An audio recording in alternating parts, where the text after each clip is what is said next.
Hola, buenas tardes. En las últimas semanas hemos asistido a una discusión muy álgida sobre si la posible desaparición de los fideicomisos va a afectar los recursos que van a programas tan importantes para el país como educación, cultura, ciencia, deporte, salud, protección de víctimas. Yo he venido insistiendo en cada oportunidad que he tenido que la desaparición de los fideicomisos no va a poner en riesgo un solo peso de los recursos que llegan a estos programas. Sin embargo, estamos convencidos de que esta es una preocupación legítima y que por lo tanto requiere una explicación adecuada, y es parte de lo que voy a tratar de hacer en estos minutos. Permítanme empezar por señalar que cuando uno ve cómo se ejecuta el gasto, hay dos mecanismos básicos a través del cual el recurso público sale a los diversos programas. Uno es el presupuesto, es decir, una dependencia, por ejemplo, la Secretaría de Comunicaciones y Transporte o la SEP, hacen el pago a un proveedor, etcétera, y lo que hace esa secretaría, esa dependencia, manda una orden de pago a través de la TESOFE y de ahí cae directamente al beneficiario último. El otro mecanismo es a través de un fideicomiso, cuando la misma dependencia ordena a la TESOFE que vaya a un pago a un fideicomiso. El dinero se queda ahí y después el fideicomiso hace un pago. Para ser completamente claros, la mayor parte de todo el gasto, por mucho, se ejecuta a través de la vía presupuestal. Déjenme compartir con ustedes un par de números.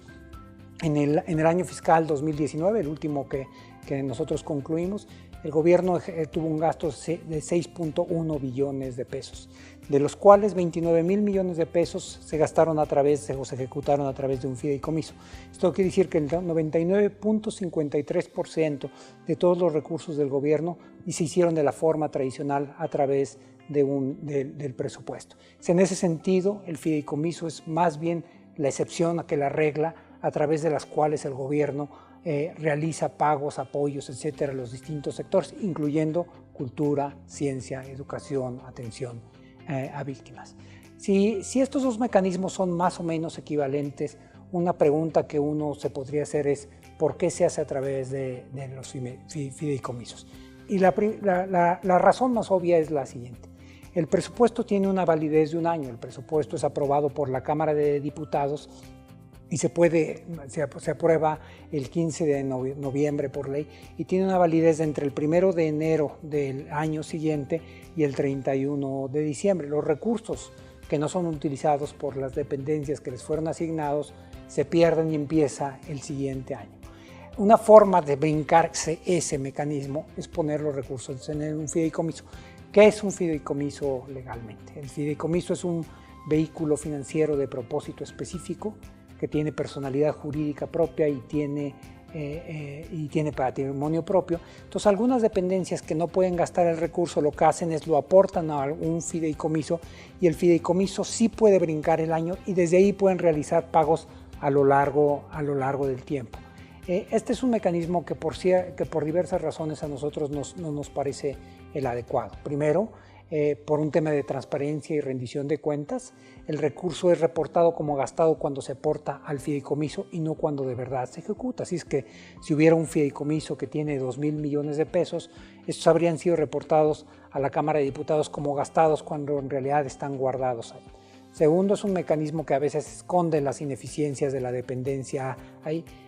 La dependencia que lo está operando. Cuando no pueden gastar, pues una forma de hacerlo es guardar los recursos cuando no tuvieron la capacidad de gastarlos, guardarlos en un fideicomiso para un año siguiente.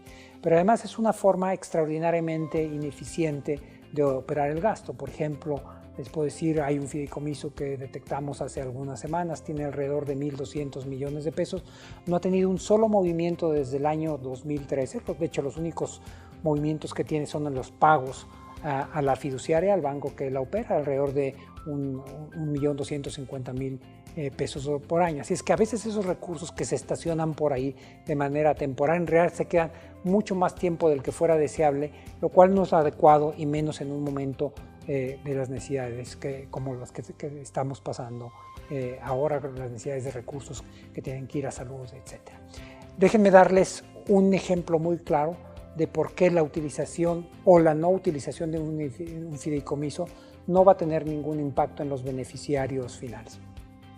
Cuando nosotros pensamos en algunos de los mexicanos más destacados que hay en nuestro país, tanto en ciencia cultura o como deporte, nosotros podemos desde el punto de vista presupuestal ver los apoyos que han recibido. Por ejemplo, en ciencias se dan apoyos a los investigadores más relevantes del país a través del Sistema Nacional de Investigadores, en cultura a través del FONCA, a los creadores y a los deportistas de alto rendimiento a través del FODEPAR.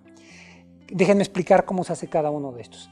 A los investigadores nacionales el CONACYT manda una orden de pago a través de la tesorería y la TESOFE hace un depósito directamente en la cuenta bancaria del investigador. Es decir, esto opera exclusivamente a través de la tubería presupuestal.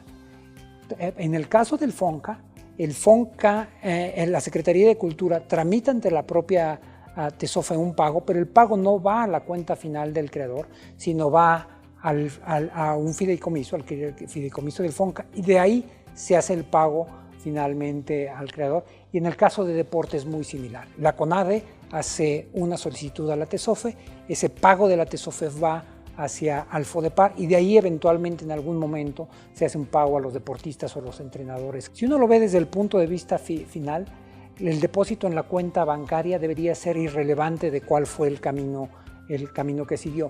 Pero como pueden ver, el camino más corto es el que no para con un fideicomiso.